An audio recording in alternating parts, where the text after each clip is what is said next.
Welcome to AI Explains ICT. Today, we're jumping right into one of the most reliable patterns you can find, and this comes straight from ICT's Core Content, Month 9, Episode 6. We're talking about the bread and butter buy setup. So if you've ever wanted to trade with the kind of precision that smart money does, you're in the right place. So have you ever seen a market just take off, and you're left on the sidelines thinking you totally missed the boat? It's a classic problem, right? You struggle to find a safe way in. But what if I told you that the big players, the smart money, they aren't just getting lucky? Nope, they're actually running a very specific playbook. And today, we're going to give you that playbook. So here's what we've got on deck. First, we're going to look under the hood of bullish price action. Then we'll break down the two main models smart money uses to get in on those moves.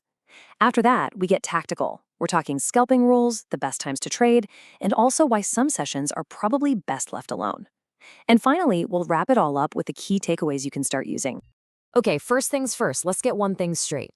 In a strong uptrend, or what ICT calls a buy program, the way price moves is not random. It's not just this chaotic climb to the top. There's a hidden logic, a kind of finely tuned engine that institutions use to build up their long positions without showing their hand to everybody else. And what fuels this engine? It's liquidity. I mean, think about it. If you want to buy millions of dollars worth of something, you need millions of dollars in sell orders on the other side. So these price models are engineered to do one thing, and one thing only: to trick retail traders into selling at the exact levels where institutions want to pile on their buys. It's a calculated hunt for sellers right before the real rally begins. So how exactly do they go about hunting for these sellers? Well, it really comes down to two main models: offset accumulation and reaccumulation. They both have the same end goal: get the big institutional buyers into the market, but they use slightly different tactics to get there. Let's break them down. On the one hand, you've got offset accumulation. You can think of this as like a brute force attack. Price is intentionally pushed below a really obvious support level, an old low, just to trigger a flood of sell-stop orders. It's a direct raid on liquidity. Then on the other hand, you have reaccumulation, which is more of a strategic retreat. Here, price just pulls back to a discount area, an inefficient zone, to quietly soak up new buy orders. One is a raid, the other is an ambush. And this slide just lays it out perfectly.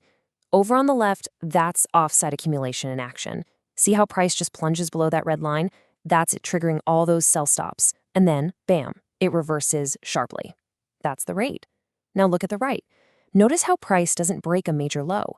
Instead, it pulls back nicely into that green fair value box, the discount zone, before it continues on its way up. That's the ambush. Let's really focus on this term for a second: sell-side liquidity. It's the absolute lifeblood of these setups. Just imagine a deep pool of water below a cliff. Well, that pool is the big cluster of sell-stop orders that traders put below every obvious low. Institutions need to dive into that pool to fill their huge buy orders. So by pushing the price off the cliff, they make a huge splash, trigger all those sell orders at once, and create the perfect storm of selling for them to buy against. Now for the other key piece of this puzzle, which is super important for the reaccumulation model: the fair value gap. You see, when price moves really aggressively in one direction, it leaves behind an imbalance, an inefficiency. Think of it like a vacuum. And the market, well, it doesn't like a vacuum. These gaps act like a magnet, pulling price back to them to get rebalanced. For institutional traders, this isn't a problem. It's a golden opportunity, a perfectly engineered discount to get back into the market. Okay, so we've covered the what and the why, but now it's time for the how. I mean, knowing the theory is one thing, but actually applying it is a whole different ballgame. ICT gives a very specific framework for trading these setups, and it's designed for short-term scalping. So let's get into the practical ground rules. Rule number 1, and this is a big one: manage your expectations. We're not trying to hit grand slams here. We're not trying to predict the entire day's move. This strategy is all about precision and consistency. The goal is to scalp a reliable 15 to 30 pips. Think of it as hitting singles and doubles, not swinging for home runs. It's about consistently getting on base and racking up the wins over time. And look, this is a game of speed and timing. We're living on the 5-minute chart, and our trades really shouldn't last more than a couple of hours. You're only looking for 2 or 3 high-quality setups a day. And this is a big one: they must form within the ICT kill zones. That is a non-negotiable rule. The volatility in those specific zones is what makes the whole thing work. And here's the part that separates the pros from the amateurs: risk management. This whole strategy is built on a foundation of discipline. We're usually aiming for a simple one-to-one risk to reward.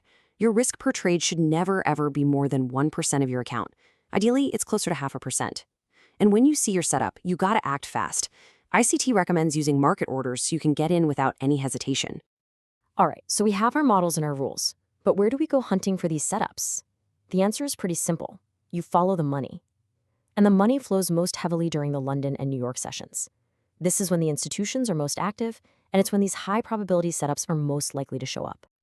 In a bullish market, the London session often plays a very specific role. It sets the trap. Its main mission is to engineer the low of the day. You'll often see price trade down right at the open, which lures in sellers and shakes out weak longs, all before the real institutional buying kicks in and sends the market higher. And this deceptive opening move has a name that's, well, pretty fitting: the Judas swing. Just like its namesake, it betrays what everyone expects the market to do. It's a calculated fake-out, designed to make you think the market is heading down, but its real purpose is to raid liquidity, either by hunting stops or dipping into a fair value gap, before it reverses and shows you the true institutional direction. And here is a textbook example. Take a look at the London Open. See that sharp drop? That's your Judas swing. It's not a sign of weakness. It's a very calculated move. It dives right into that blue fair value gap, a perfect example of a reaccumulation setup. And then, boom, it takes off for a clean 30-pip gain. That's the playbook, right there in action. Think of it like a relay race. London runs the first leg. It establishes the low of the day and sets that bullish pace. Then it passes the baton over to New York. The New York session's job is to take that momentum and just accelerate, driving the price up to new highs. It's just a continuation of the institutional order flow that started hours earlier. And yup, New York has its own version of the Judas swing, often right at the CME Open. You can see it right here, a quick dip down to fill a small fair value gap before continuing that rally that London started. It's another textbook setup, offering another clean 30-pip opportunity for anyone who knows what to look for. So, we've focused on the prime hunting grounds, London and New York. But what about the rest of the day? I mean, it might be tempting to try and trade the London close or the Asian session, but ICT gives a really stern warning here. These are treacherous waters, especially for traders who are still developing their skills. Let's break down why. The key takeaway here is simple. Proceed with extreme caution. These quieter sessions, they're like the market's back alleys. There's less institutional participation, which just means less predictable price action. The setups are way lower probability, and the profit targets are smaller. For anyone who hasn't really mastered London and New York, your best move here is to be a spectator, not a participant. Just watch and learn from the sidelines. Now, here's where things get a little counterintuitive. On a really strong bullish day, the London close can actually offer a shorting opportunity. You're not trading with the trend. You're betting on a quick pullback as institutions take some profit. But the rules are rigid. You don't even think about entering until after 10:30 a.m. New York time. Your target is a modest 15-20 pips, and you just have to accept that you're swimming against the current. The main trend can kick back in at any moment and stop you out. And then there's the Asian session, which presents a fundamental conflict. It's the quietest part of the trading day, known for going sideways. Yet scalping needs volatility and clear moves. Trying to scalp the Asian session is like trying to go surfing in a calm lake, you know? It's a low probability game that for most traders is just best avoided altogether. All right, we have covered a ton of ground. We've gone through the theory, the tactics, and the timing. So now let's just boil everything down into a clear set of takeaways. These are the core principles you really need to internalize to trade these setups effectively. Here it is, your checklist for success. 1. Master those two institutional models, offset accumulation and reaccumulation. 2. Restrict your hunting to the London and New York kill zones. 3. Become an expert at spotting the Judas swing. That is your signal to get ready. 4. Protect your capital with unwavering discipline. And 5. Just stay out of the low probability sessions until you've got consistent profits. Stick to this and you'll be trading right in line with the smart money. If this deep dive into ICT's methodology give you a new perspective on the markets, hey, show your support and hit that like button. And to make sure you don't miss our next breakdown, be sure to subscribe and turn on those notifications. Got any questions? Don't hesitate to drop them in the comments below. We read every single one and a real human will get back to you. Thanks so much for investing your time with us today. Safe trading.